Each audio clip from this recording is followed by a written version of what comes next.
श्री राधा वल्लभ श्री हरिवंश। अभी जानेंगे भक्त हरिपाल जी की कहानी। कहा जाता है इस भक्त ने श्री कृष्ण और रुक्मणी जी को लूट लिया था। हरिपाल नाम के एक महान भागवत हुए। उन्होंने अपने गुरुजनों से पूछा कि भगवत प्राप्ति का सरल उपाय क्या है। उनके गुरुदेव ने उत्तर दिया, संत सेवा ही निश्चिंत रूप से भगवत प्राप्ति का उपाय है। जहाँ संतों की मंडली होती है वहाँ ईश्वर की कृपा अवश्य होती है। जहाँ संतों की मंडली होती है वहाँ भगवान का भी वास होता है। हरिपाल जी संतों की सेवा करने लगे। संतजन उनकी सेवा से प्रसन्न होकर एक दूसरे को उनकी सेवा के बारे में बताने लगे। धीरे धीरे उनकी सेवा की ख्याति दूर दूर तक फैलने लगी। केवल एक या दो संत नहीं बल्कि पूरी संत मंडली उनके यहाँ एकत्रित होने लगी। अन्य तीर्थों से आने वाले श्रद्धालु भी हरिपाल जी के स्थान पर रुकते, क्योंकि वहाँ संतों की सेवा और भगवत भजन का अद्भुत वातावरण था। हरिपाल जी संत सेवा में इतने तल्लीन हो गए कि जो भी उनके पास अन्न धन या संपत्ति थी वह सब धीरे धीरे समाप्त हो गई। संतों की भीड़ रोज बढ़ती गई।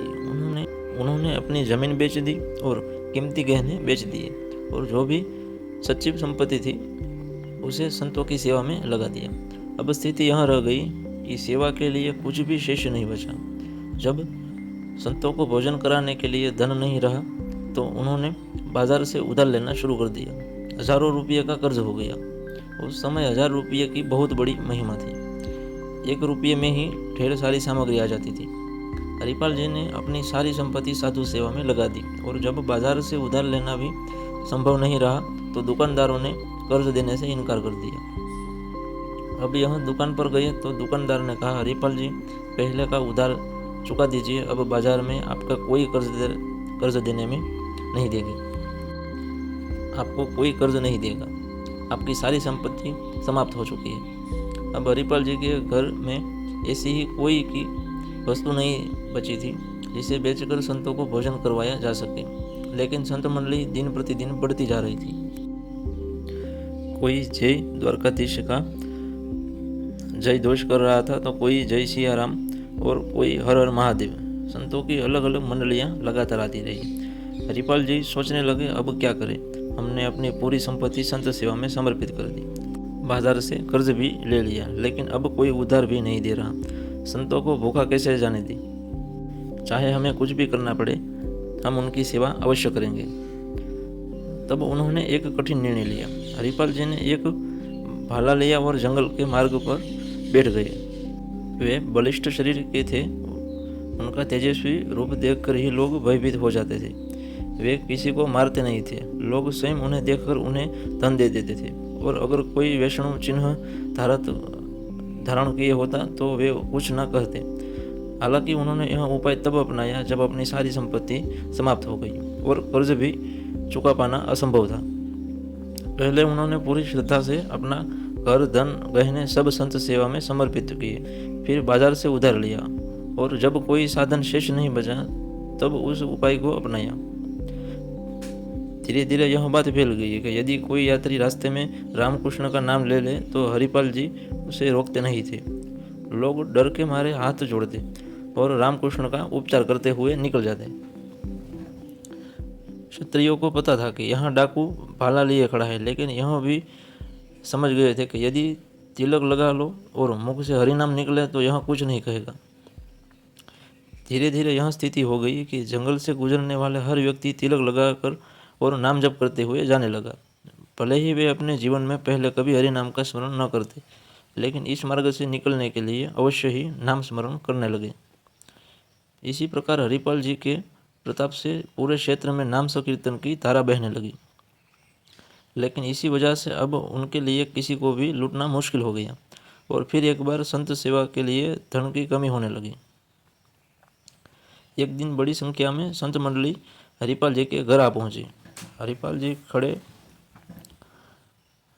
जी बड़े हर्षित हुए और अपनी पत्नी से बोले, आज तो हमारे बड़े भाग्य है कि इतने संत हमारे घर पधारे। लेकिन अगले ही क्षण चिंता ने उन्हें घेर लिया। भोजन की कोई व्यवस्था नहीं है, बाजार से उधार लेना अब असंभव है और हमारे पास तो कुछ भी नहीं बचा। पत्नी ने कहा, घर में अन्न का एक भी दाना नहीं है, संतों को भूखा कैसे जाने दें, यह तो बहुत बड़ा अनर्थ हो जाए। हरिपाल जी ने कहा, क्यों ना पड़ोस से कुछ मांग ले। उनकी पत्नी आस पड़ोस में मदद मांगने गई, लेकिन जैसे ही किसी के द्वार पहुंचे और कहती संत आए हैं, लोग दरवाज़ा बंद कर। बहुत बार संतों की सेवा के नाम पर हरिपाल जी ने बहुत कुछ मांग लिया था। अब कोई भी देने को तैयार नहीं था। अब कोई भी कुछ देने को तैयार नहीं है। आपके संत सेवा के व्यवहार का ऐसा प्रभाव हुआ कि लोग देखते ही दरवाज़ा बंद कर लेते। हरिपाल जी मुस्कुराए और बोले, कोई बात नहीं, जब सब रास्ते बंद हो जाते तब केवल भगवान का सहारा होता है। हरिपाल जी अपने मन में विचार कर रहे थे। गुरुदेव ने कहा था कि संत सेवा से भगवान की प्राप्ति होती है। प्रभु आप मिले या न मिले, लेकिन आज संत हमारे घर में भूखे न जाए, कोई उपाय नहीं सूझ रहा, प्रभु कृपा करो। उधर भगवान श्री कृष्ण द्वारका में रुक्मणी जी के साथ विराजमान थे। अचानक उन्होंने सोचा, हरिपाल जी ने पुकार लगाई है संत सेवा के लिए, वे संकट में है। भगवान तुरंत अपनी लीला रचने के लिए तैयार हो गए। उन्होंने रत्नों से जटित मुकुटों, कुंडल कर धनी बाजुओं और दिव्य आभूषणों धारण कर लिए। रुक्मणी जी ने आश्चर्य से पूछा, प्रभु आप इतने दिव्य आभूषणों को पहन रहे हैं, यह नया श्रृंगार क्यों? भगवान मुस्कुराए और बोले, हमारे एक भक्त संकट में है, आज हम उनके दर्शन करने जा रहे हैं। रुक्मणी जी बोले, यदि आप इतने महान भक्त के दर्शन करने जा रहे हैं तो मैं भी चलूँगी। भगवान बोले, तो ठीक है, लेकिन ध्यान रहे कोई भी भगवत चिन्ह धारण मत करना, कोई भगवत चर्चा नहीं करनी, केवल सांसारिक आभूषणों पहनकर चलना है। रुक्मणी जी को और भी आश्चर्य हुआ कि प्रभु ऐसा कौन सा भक्त है जो भगवत चर्चा और चिन्हों का विरोध करता है। भगवान हंसते हुए बोले, बस तुम चलो, दर्शन से निहाल हो जाओगी। भगवान और रुक्मणी जी अत्यंत वैभवशाली वेश में हरिपाल जी के गांव पहुंचे। गांव के बाहर ही उन्होंने रुककर संदेश भेजा कि हम धनिक सेठ सेठानी है और जंगल में यात्रा कर रहे हैं, हमें मार्ग सुरक्षित पार करने वाले के लिए किसी की सहायता चाहिए। हरिपाल जी को जैसे ही यह समाचार मिला, उनका मन प्रसन्न हो गया। उन्होंने सोचा, अरे यहाँ तो स्वयं भगवान की कृपा हुई। इन धनिकों की मदद से संतों की सेवा का प्रबंध हो सकता है। हरिपाल जी बाहर आए और देखा, दो अति सुंदर रत्न जटित आभूषणों से सुसज्जित स्त्री पुरुष खड़े हैं। भगवान बोले, हमारे पास स्वर्ण मुद्राएं हैं, यदि तुम हमें जंगल पार करवा दो तो हम कुछ धन तुम्हें दे देंगे। हरिपाल जी ने सोचा, आज तो मेरा जीवन की सबसे बड़ी सफलता है। इतने धन में महीनों तक संतों की सेवा हो सकती है। भगवान की लीला देखी, जो स्वयं भक्त को भवसागर पार कराते हैं, हरिपाल जी से कह रहे हमें जंगल पार करवा दे। हरिपाल जी को शक ना हो, इसलिए भगवान ने उनसे व्यापारियों की भांति वार्तालाप करने लगे। भगवान बोले, हमें बड़े व्यापारी हैं, हमारे पास बहुमूल्य आभूषणों और स्वर्ण मुद्राएं हैं, हमें जंगल पार करवाना, लेकिन यहाँ लुटेरों का भय है। यदि तुम हमारा सहायता करोगे तो हम तुम्हें एक स्वर्ण मुद्रा देंगे। हरिपाल जी भीतर ही भीतर प्रसन्न हुए। हरिपाल जी ने भगवान से कहा, आप निश्चिंत रहे, आपको जंगल पार करवा दूंगा। रुक्मणी जी यह सब देख रही थी, लेकिन उन्होंने समझा नहीं, उन्हें कुछ भी समझ नहीं आ रहा था। जो स्वयं सुदर्शन चक्रधारी है, वे किसी मनुष्य की सहायता क्यों ले रहे हैं? रुक्मणी जी बोली, प्रभु आप सुदर्शन चक्र और अपनी उपार शक्ति पर प्रसन्न है, फिर भी एक साधारण मनुष्य से सहायता मांग रहे हैं। भगवान ने मुस्कुराया कर उत्तर दिया, प्रश्न मत करो, बस देखो, मैंने कहा था ना कि यह मेरा महान भक्त है। हरिपाल जी ने गौर से प्रभु और रुक्मणी जी को देखा। न माला, न तिलक, न कोई भागवतिक चिन्ह, पूरे सांसारिक व्यक्ति लगते हैं। जरूर इनके पास अपार धन होगा, इन्हें लूटने में कोई दोष नहीं, क्योंकि हम इस धन से संतों को भोजन करवाएंगे। हरिपाल जी भाला लेकर चल ही रहे थे, वे आगे आए और उन्हें दोनों से कहा, उतारो अपने सारे आभूषण और मुझे दे दो। भगवान ने रुक्मणी जी से कहा, उतारो अपने आभूषण और इसे दे दो। रुक्मणी जी ने कहा, तो अपनी रक्षा के लिए इन्हें रखा था और यहीं हमें लूट रहा है, और आप भी कह रहे हैं कि इसे आभूषण दे दो। प्रभु बोले, उतारो आभूषण और इसे दे दो, नहीं तो ये हमें भाले से मार देगा। जीवन बचा रहेगा तो नए आभूषण बनवा लेंगे। भगवान ने रुक्मणी जी से कहा, जिसके दर्शन करने के लिए हम आपको लाए थे, यहाँ वही भक्त है, इसने अपना सर्वस्व लूट लिया। कुछ नहीं है, आज इसके पास खाने को मैं इसी से लूटने के लिए आज यहाँ आया हूँ। हरिपाल जी ने जब लौटकर देखा तो अनंत सौंदर्य और मधुर से युक्त भगवान और श्री रुक्मणी जी उनके सामने विराजमान थे। उन्होंने प्रभु के चरण पकड़ लिए और कहा, प्रभु मुझे से गलती हो गई, मेरा कटु वचन, मेरा भाला उठाना, यह सब मेरे भूल थी।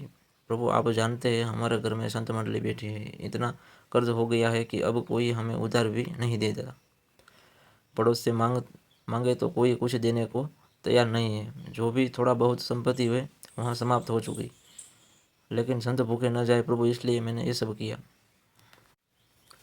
भगवान ने हरिपाल जी को छाती से लगा लिया और कहा, तुम सर्वश्रेष्ठ हो और मेरे प्राण प्रिय भक्त हो। हरिपाल जी ने प्रभु से कहा, प्रभु आपके ये आभूषण मैं नहीं ले सकता। तब भगवान ने कहा, देखो हम यहाँ सब संतों की सेवा के लिए ही आए हैं, इसे ले जाओ, ये महालक्ष्मी के श्री अंग है, आभूषण है। यह कुल परंपरा के अनुसार बढ़ेंगे, कभी घटेंगे नहीं। इन्हें बेचकर अपना सारा कर्ज चुका दो और प्रतिदिन लाखों संतों को भोजन करवाओ। अब तुम्हारा ऐश्वर्य कभी घटने वाला नहीं है। तब हरिपाल जी ने भगवान से प्रार्थना की, प्रभु इस घटना के बारे में किसी से मत कहना, नहीं तो सभी भक्त यह कहेंगे कि भगवान अपने भक्तों पर इतना स्नेह लुटाते हैं और यह भक्त फाला लेकर उन्हें भगवान को लूटने निकला पड़ा। भगवान ने कहा, डरो मत, यदि कोई इस चर्चा को सुनेगा भी तो तुम्हें आदर्श मानकर संत सेवा करेगा और मेरी प्रति का उपाय सोचने न कि तुम्हारे दोष देखेंगे। भगवान दर्शन के पश्चात हरिपाल जी ने कहा, प्रभु जब आप आ ही गए हो तो लगे हाथ भंडारा पाकर जाओ। भगवान मुस्कुराकर बोले, निश्चिंत रूप से जहाँ हमारे संत भोजन करते हैं वहीं हम प्रकट होते हैं। हरिपाल जी की वजह से उस भंडारे में उपस्थित सभी संतों को भगवान का साक्षात्कार हुआ। सभी संतों ने साक्षात द्वारकाधीश और श्री रुक्मणी जी के दर्शन किए और भोग बनाया गया और संतों ने तब ही भोजन ग्रहण किया। जब पहले भगवान ने भोग स्वीकार किया, उनका प्रसाद संतों ने ग्रहण किया और संतों और भगवान का उच्छित हरिपाल जी ने पाया।